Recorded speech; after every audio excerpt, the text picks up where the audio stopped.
হাফেজ খুদে হাফেজ। আসসালামু আলাইকুম ওয়া রাহমাতুল্লাহি ওয়া বারাকাতুহু। ইন্নাল হামদুলিল্লাহ ওয়াসসালাতু ওয়াসসালামু আলা রাসূলিল্লাহ ওয়া বা'দ।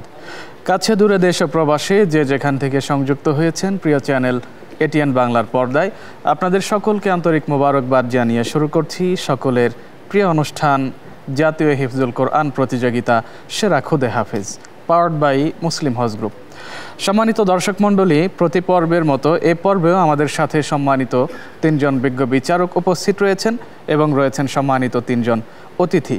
এ পর্বে প্রতিযোগীদের মূল্যায়নের জন্য যে সকল বিজ্ঞ বিচারক আমাদের মাঝে উপস্থিত রয়েছেন, চলুন প্রথমেই বিচারক মহোদয়গণের সাথে পরিচিত হব ইনশাআল্লাহ তাআলা। প্রথমেই পরিচিত হব সেরা হাফেজ ফাউন্ডেশন বাংলাদেশের সম্মানিত চেয়ারম্যান জনাব মুফতি আব্দুল্লাহ ইলাহি সাহেবের সাথে। আসসালামু আলাইকুম ওয়া রাহমাতুল্লাহি ওয়া বারাকাতুহু। বিজ্ঞ বিচারক হিসেবে আমাদের মাঝে আরও উপস্থিত রয়েছেন মারকাজুল কোরআন ওয়াস সুন্নাহ ইন্টারন্যাশনাল মাদ্রাসার সম্মানিত প্রিন্সিপাল জনাব হাফিজ কারি শাহজাহান কবির। আসসালামু আলাইকুম ওয়া রাহমাতুল্লাহি ওয়া বারাকাতুহু। সম্মানিত বিচারক হিসাবে আমাদের মাঝে আরও উপস্থিত রয়েছেন মারকাজুন নূর হিফজ মাদ্রাসা বারিধারা ঢাকার সম্মানিত প্রিন্সিপাল জনাব হাফিজ কারি আবু হুরায়রা। আসসালামু আলাইকুম ওয়া রাহমাতুল্লাহি ওয়া বারাকাতুহু। ওয়ালাইকুম আসসালাম ওয়া রাহমাতুল্লাহি ওয়া বারাকাতুহু। সম্মানিত দর্শক মণ্ডলী, আমরা বিজ্ঞ বিচারক মণ্ডলীর সাথে পরিচিত হয়েছি, এবারে পরিচিত হব আমাদের সম্মানিত অতিথিবৃন্দের সাথে। প্রধান অতিথির আসন অলঙ্কৃত করেছেন জনাব তোসাদ্দেক আহমদ খান। আসসালামু আলাইকুম ওয়া রাহমাতুল্লাহি ওয়া বারাকাতুহু। সম্মানিত অতিথি হিসাবে আমাদের মাঝে আরও উপস্থিত আছেন আলহাজ দেলোয়ার হুসাইন। আসসালামু আলাইকুম ওয়া রাহমাতুল্লাহি ওয়া বারাকাতুহু। সম্মানিত অতিথি হিসাবে আমাদের মাঝে আরও উপস্থিত রয়েছেন হাফিজ কারি মনির হুসাইন। আসসালামু আলাইকুম ওয়া রাহমাতুল্লাহি ওয়া বারাকাতুহু। দর্শক মণ্ডলী, আমরা সম্মানিত অতিথিবৃন্দের সাথেও পরিচিত হলাম। আজ অনুষ্ঠিত হচ্ছে প্রথম রাউন্ডের তৃতীয় পর্ব। এ পর্বে প্রথম প্রতিযোগী হিসেবে আমাদের মাঝে তেলাওয়াত নিয়ে আসবে চট্টগ্রামের ছোট্ট বন্ধু খুদে হাফেজ আব্দুল্লাহ আল মাসউদ। কোরআনে গানে সুরভিত প্রাণে জীবনে বয়ে। আসসালামু আলাইকুম ওয়া রাহমাতুল্লাহি ওয়া বারাকাতুহু। ওয়া আলাইকুম আসসালাম ওয়া রাহমাতুল্লাহি ওয়া বারাকাতুহু। তোমার যেখান থেকে সহজ মনে হয় ইচ্ছা পড়ো, তেলাওয়াত করো। আউযু বিল্লাহি মিনাশ শাইতানির রাজীম। বিসমিল্লাহির রহমানির রহিম।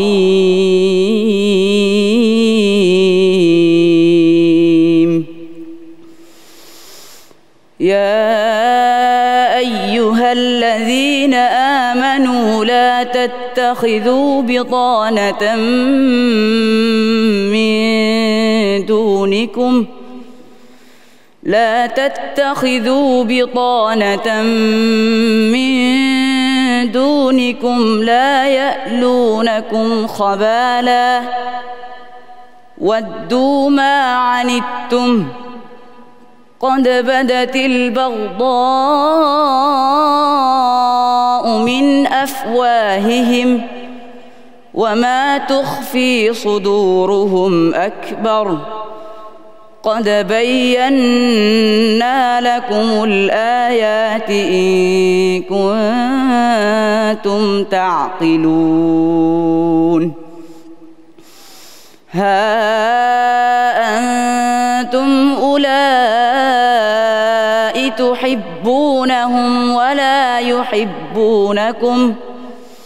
ولا يحبونكم وتؤمنون بالكتاب كله وإذا لقوكم قالوا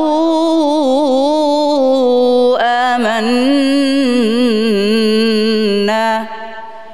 وإذا خلوا عضوا عليكم الأنامل من الغيظ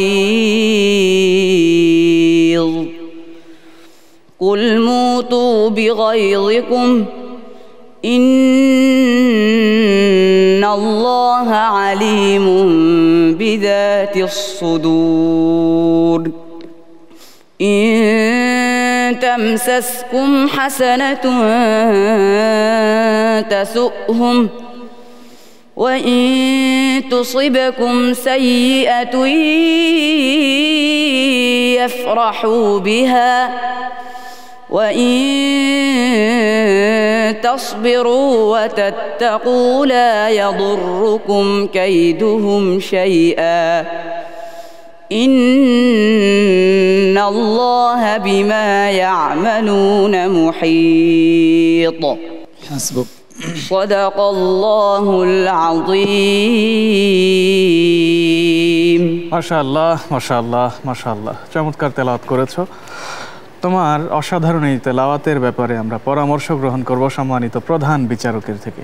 আলহামদুলিল্লাহ, চট্টগ্রামের বন্ধু আব্দুল্লাহ আল মাসউদ খুব সুন্দর পড়েছো। একটু নার্ভাস ফিল করতেছো, এটা রাখা যাবে না, মন খুলে তেলাওয়াত করতে হবে ইনশাআল্লাহ। আল্লাহ তাআলা আরো সহজ করে দেবে। মোহতারাম মোবারকবাদ আপনাকে। আসসালামু আলাইকুম ওয়া রাহমাতুল্লাহি ওয়া বারাকাতুহু। এবারে শুনবো পরবর্তী প্রতিযোগী বিয়েবাড়িয়ার ছোট্ট বন্ধু আরমান হুসাইনের কণ্ঠে তেলাওয়াত। কোরআনে গানে সুরভিত প্রাণে জীবনে বয়ে আনুক যা। আসসালামু আলাইকুম ওয়া রাহমাতুল্লাহি ওয়া বারাকাতুহু। ওয়া আলাইকুম আসসালাম ওয়া রাহমাতুল্লাহি ওয়া বারাকাতুহু। কোন পারা থেকে কোন পৃষ্ঠা পড়বা? 3 নম্বর পারা 4 নম্বর পৃষ্ঠা। জি, তেলাওয়াত শুরু করো। আউযু বিল্লাহি মিনাশ শাইতানির রাজীম। বিসমিল্লাহির রহমানির রহিম। ইয়া আইয়ুহাল্লাযীনা আমানু আনফিকু মিন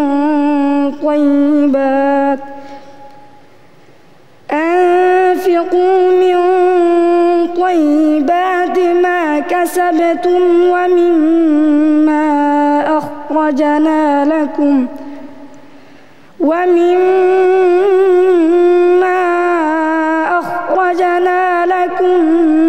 من الأرض يا أيها الذين آمنوا أنفقوا من طيبات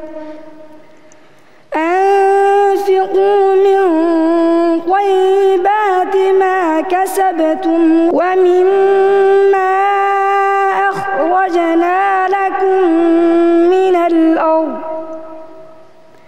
ولا تيمموا الخبيث منه تنفقون ولستم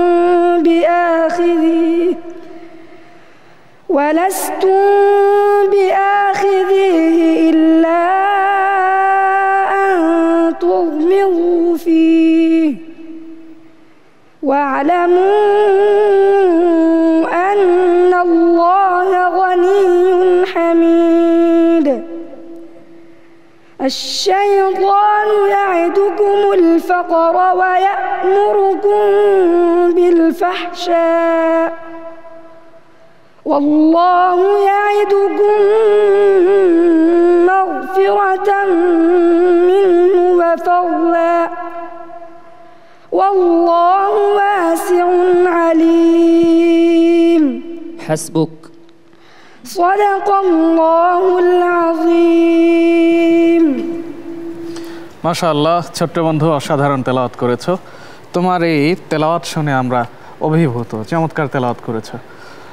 মন্তব্য জানতে চাই সম্মানিত বিজ্ঞ বিচারক শাহজাহান কবির সাহেবের কাছে। বিবাহের বন্ধু, তুমি তেলাওয়াত সুন্দর করতেছিলা, তবে তুমি জিমের যে ভুলটা ইনশাল্লাহ সামনে তুমি ভুলটা শুধরে নিবা, সামনে তোমার তেলাওয়াত বহুদূর এগিয়ে যাক এই আমরা দোয়া করি।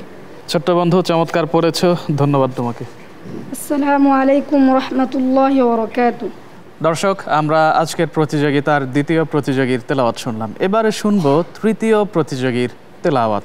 ডেকে নিচ্ছি ফরিদপুরের ছোট্ট বন্ধু সালমান ফার্সিকে। কোরআনে গানে সুরভিত প্রাণে জীবনে বয়ে আনুক জান্নাতিয়া। আসসালামু আলাইকুম রাহমাতুল্লাহি ওয়া বারাকাতুহু। ওয়া আলাইকুম আসসালাম ওয়া রাহমাতুল্লাহি ওয়া বারাকাতুহু। খুব সুন্দর করে অন্য ছোট্ট বন্ধুরা যেভাবে তেলাওয়াত করতেছে, তুমিও ঠিক সেইভাবে বা তার থেকেও আর একটু ভালো একটা তেলাওয়াত আমাদেরকে উপহার দেবে ইনশাআল্লাহ। ইনশাআল্লাহ তুমি তোমার তেলাওয়াত কন্টিনিউ করো ইনশাআল্লাহ। আউযু বিল্লাহি মিনাশ শাইতানির রাজীম। بسم الله الرحمن الرحيم ألم تر إلى الذين أوتوا نصيبا من الكتاب يدعون إلى كتاب الله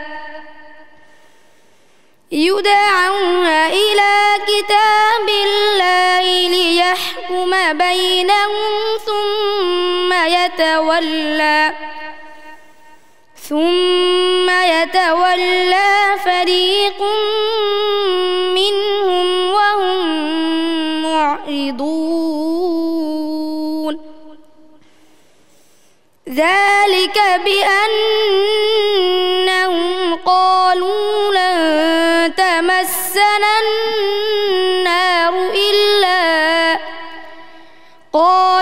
لن تمسنا النار إلا أياما معدودات وغرهم في دينهم ما كانوا يفترون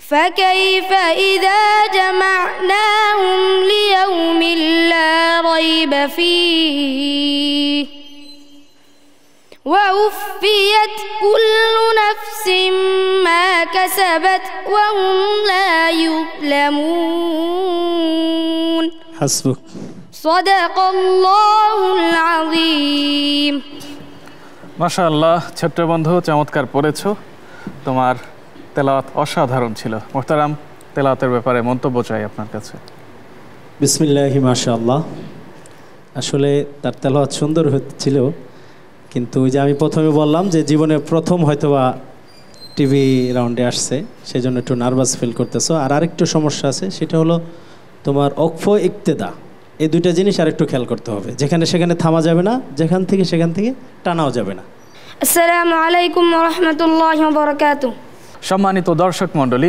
এবারে আমরা শুনবো আজকের পর্বের চতুর্থ প্রতিযোগীর তেলাওয়াত ডেকে নিচ্ছি এবারের প্রতিযোগী কুমিল্লার ছোট্ট বন্ধু ইয়াসিন মারুফকে কোরআনে গানে সুরভিত প্রাণে জীবনে বয়ে আনুক জান্নাতি আসসালামু আলাইকুম ওয়া রাহমাতুল্লাহি ওয়া বারাকাতুহু ওয়ালাইকুম আসসালাম ওয়া রাহমাতুল্লাহি ওয়া বারাকাতুহু কুমিল্লার ছোট্ট বন্ধু ইয়াসিন মারুফ পড়ো তোমার ইচ্ছা মতো সুন্দর করে পড়ো তেলাওয়াত শুনি أعوذ بالله من الشيطان الرجيم بسم الله الرحمن الرحيم ولو ترى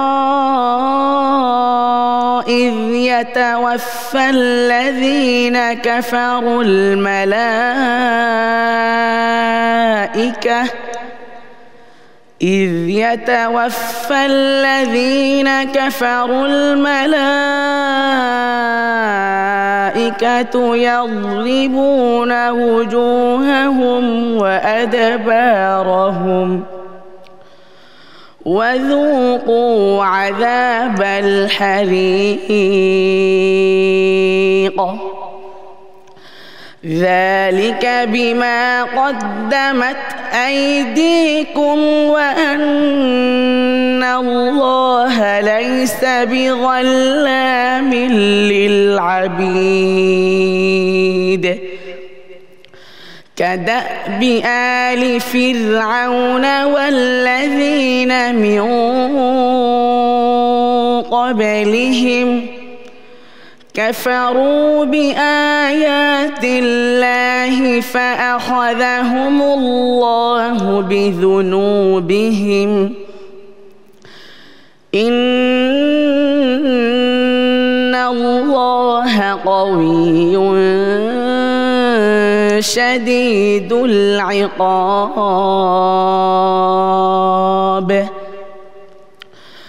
ذلك بأن الله لم يك مغيرا نعمة أنعمها على قوم حتى يغيروا ما بأنفسهم وأن الله سميع عليم كدأب آل فرعون والذين من قبلهم كذبوا بآيات ربهم فأهلكناهم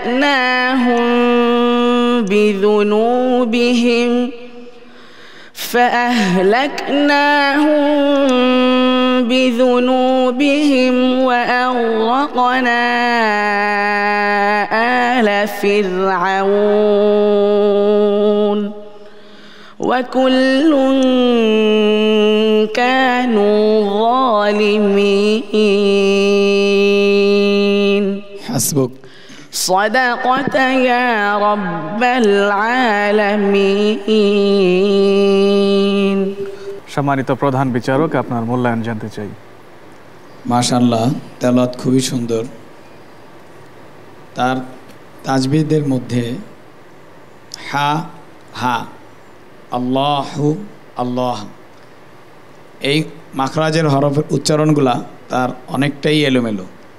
এই হরফগুলোর দিকে লক্ষ্য করে সামনে এগিয়ে যাবে আর তার নাকে বাজায় পড়ে, এটা থেকে বিরত থাকতে হবে, তাহলে আশা করি পড়া সুন্দর। চমৎকার মন্তব্য করেছেন, ধন্যবাদ আপনাকে। ছোট্ট প্রতিযোগী ইয়াসিন মারুফ, ধন্যবাদ তোমাকে অসাধারণ তেলাওয়াতের জন্য। আসসালামু আলাইকুম ওয়া রাহমাতুল্লাহি ওয়া বারাকাতুহু। সম্মানিত দর্শক মণ্ডলী, আমরা এই পর্বের চতুর্থ প্রতিযোগীর তেলাওয়াত শুনলাম। এবারে শুনব পঞ্চম প্রতিযোগীর তেলাওয়াত। ডেকে নিচ্ছি গাজীপুরের বন্ধু তাহমিদুল ইসলামকে। কোরআনে গানে সুরভিত প্রাণে জীবনে বয়ে আনুক জান। আসসালামু আলাইকুম ওয়া রাহমাতুল্লাহি ওয়া বারাকাতুহু। ওয়া আলাইকুম আসসালাম ওয়া রাহমাতুল্লাহি ওয়া বারাকাতুহু। গাজীপুরের বন্ধু, তোমার যেখান থেকে ভালো মনে হয় সেখান থেকে তুমি তেলাওয়াত শুরু করো। আউযু বিল্লাহি মিনাশ শাইতানির রাজীম। বিসমিল্লাহির রহমানির রহিম।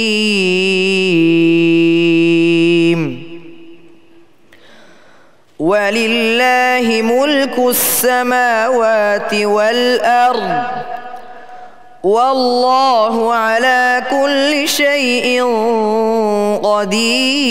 قدير إن في خلق السماوات والأرض واختلاف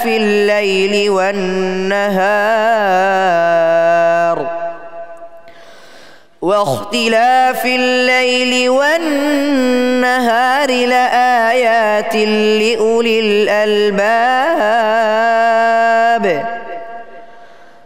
الذين يذكرون الله قياما وقعودا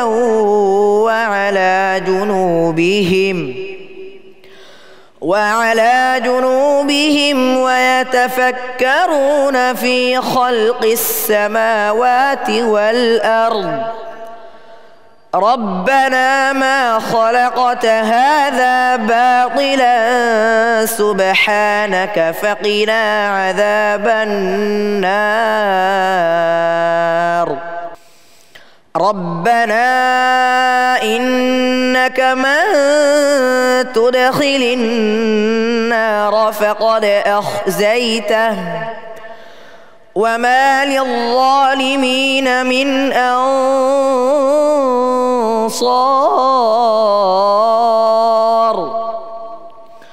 ربنا إننا سمعنا مناديا ينادي للإيمان أن آمنوا بربكم فآمنا ربنا فاغفر لنا ذنوبنا وكفر عنا سيئاتنا وتوفنا مع الأبرار حسبك صدق الله مولانا العظيم মাশাআল্লাহ, চমৎকার তেলাওয়াত আমরা শুনলাম তাহমিদুল ইসলামের কণ্ঠে। যাচ্ছি বিজ্ঞ বিচারকের মূল্যায়ন জানতে। আলহামদুলিল্লাহ, তোমার তেলাওয়াত চমৎকার ছিল, তবে ছোট একটি পরামর্শ হলো তুমি তাজবিদ আর মাখরাজের দিকে একটু খেয়াল করে তেলাওয়াতের মাত্রা আরও বাড়িয়ে দেবা, ইনশাআল্লাহ তোমার তেলাওয়াত অনেক সুন্দর হবে। ছোট্ট বন্ধু, চমৎকার তেলাওয়াত করেছো, অসাধারণ তেলাওয়াত আমাদেরকে উপহার দেওয়ার জন্য তোমাকে মোবারকবাদ। আসসালামু আলাইকুম ওয়া রাহমাতুল্লাহি ওয়া বারাকাতুহু। প্রিয় দর্শক, আমরা পঞ্চম প্রতিযোগীর তেলাওয়াত শুনলাম, এবারে শুনবো ষষ্ঠ প্রতিযোগীর তেলাওয়াত। ডেকে নিচ্ছি এ পর্বের শেষ প্রতিযোগী বিবারিয়ার বন্ধু সাইম হাসানাতকে। কোরআনে গানে সুরভিত প্রাণে জীবনে বয়ে আনুক জান্নাত। আসসালামু আলাইকুম ওয়া রাহমাতুল্লাহি ওয়া বারাকাতুহু। ওয়ালাইকুম আসসালাম ওয়া রাহমাতুল্লাহি ওয়া বারাকাতুহু। তুমি তোমার নিজে থেকে সর্বোত্তম করে যেখান থেকে পড়তে পারো সেখান থেকে একটা তেলাওয়াত করো।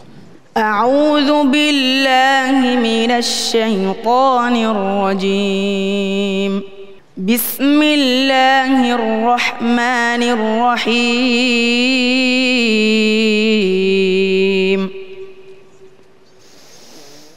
ইয়া আইয়ুহাল্লাযীনা আমানু কুনু কওয়ামিনা লিল্লাহি শুহাদাআ বিল কিসত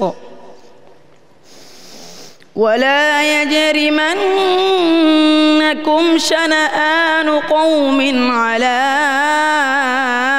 ألا تعدلوا اعدلوا هو أقرب للتقوى واتقوا الله إن الله خبير بما تعملون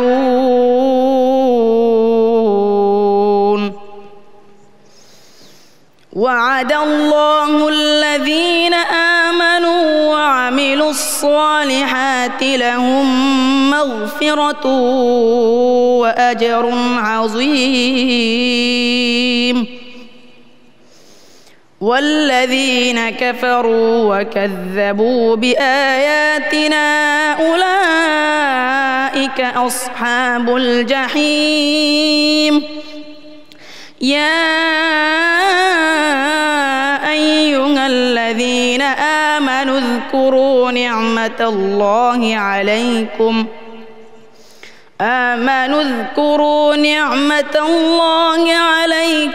إذ هم قوم أن يبسطوا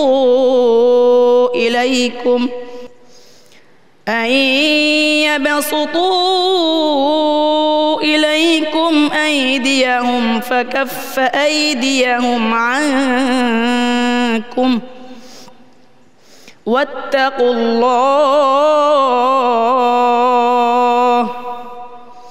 وعلى الله فليتوكل المؤمنون حسبك صدق الله صدق الله العظيم মাশাআল্লাহ, আমরা এবারও অসাধারণ তেলাওয়াত শুনলাম। যাচ্ছি সম্মানিত বিচারকের কাছে। মাশাআল্লাহ, জাযাকাল্লাহ। তেলাওয়াত সুন্দর ছিল, তবে দুইটা পরামর্শ, সেটা হলো 1 নাম্বার, নাকে নেওয়া যাবে না। ছোট্ট বন্ধু সাইম হাসনাত, অসাধারণ পড়েছ, অন্তর ঠান্ডা করা তেলাওয়াত। ধন্যবাদ তোমাকে অসাধারণ পড়ার জন্য। আসসালামু আলাইকুম ওয়া রাহমাতুল্লাহি ওয়া বারাকাতুহু। সম্মানিত দর্শক মণ্ডলী, আমরা আজকের পর্বের সকল প্রতিযোগী বন্ধুর তেলাওয়াত শুনেছি। এবার আমরা ফলাফলের দিকে যাব, তবে তার পূর্বে আমরা সকল প্রতিযোগীকে আবারও স্টেজে ডেকে নিচ্ছি। খুদে হাফেজ, খুদে হাফেজ, তোমাকে হতে হবে সেরা। খুদে হাফেজ, খুদে হাফেজ, খুদে হাফেজ। আমরা এ পর্বের সম্মানিত অতিথিবৃন্দের মূল্যায়ন জেনে আসি, চলুন। প্রথমেই সম্মানিত প্রধান অতিথি তোসাদ্দেক আহমদ খান। আসসালামু আলাইকুম ওয়া রাহমাতুল্লাহি ওয়া বারাকাতুহু। সারা খোদে হাফেজ প্রতিযোগিতার সবার শুভকামনা করি এবং তাদের সুন্দর ভবিষ্যৎ কামনা করতেছি। দর্শক মণ্ডলী, প্রধান অতিথির মূল্যায়ন জানলাম, চলুন এবারে মূল্যায়ন জানবো সম্মানিত অতিথি আলহাজ দেলোয়ার হোসাইন সাহেবের। এই যে ছোটো ছোটো বাচ্চারা মাশাআল্লাহ আলহামদুলিল্লাহ যেইভাবে কোরআন তালাত করতে আছে, আল্লাহ তাদেরকে আরও হেফাজত করুক। এবারে যাচ্ছি সম্মানিত অতিথি হাফিজ কারি মনির হোসাইন সাহেবের কাছে। আলহামদুলিল্লাহ, আল্লাহ পাকের কাছে শুকরিয়া আদায় করছি, মাশাআল্লাহ অনেক সুন্দর তেলাওয়াত করেছে। দর্শক মণ্ডলী, আমরা সম্মানিত অতিথি মণ্ডলীর মূল্যায়ন জানলাম, চলুন এবারে ফলাফলের পালা। আমরা ফলাফল সংগ্রহ করব ইনশাআল্লাহ। খুদে হাফেজ তোমাকে হতে হবে সেই। প্রতি পর্বের ন্যায় যেহেতু প্রথম রাউন্ডের যতগুলো পর্ব রয়েছে সবগুলো পর্বেই 5 জন প্রতিযোগী পরবর্তী রাউন্ডে যাবে এবং 1 জন করে বিদায় নেবে। তারই ধারাবাহিকতায় এ পর্বেও 1 জন প্রতিযোগী আমাদের মাঝ থেকে বিদায় নেবে এবং 5 জন প্রতিযোগী পরবর্তী রাউন্ডে উত্তীর্ণ হবে। আমাদের সাথে সকল প্রতিযোগী বন্ধুই যাচ্ছে পরবর্তী রাউন্ডে। তবে বিদায়ী বন্ধুর নাম জানাচ্ছি। বিদায় নিচ্ছে বেবাড়িয়ার ছোট্ট বন্ধু আরমান হোসাইন। এসো কোরআনের সুরে প্রতি হরফের নূরে আমরা আন্তরিকভাবে ব্যথিত হই, কষ্ট পাই। আগামীতে আবারও সেরা খুদে হাফেজের মঞ্চে আমরা আরমান হোসাইনকে দেখতে চাই এবং আরও ভালো তেলাওয়াত নিয়ে, আরও ভালো কোয়ালিটি নিয়ে সেরা খুদে হাফেজ হবে, এই প্রত্যাশা আমরা ব্যক্ত করছি। ছোট্ট বন্ধু আরমান হোসাইনের জন্য আমরা একটি শুভেচ্ছা উপহার রেখেছি।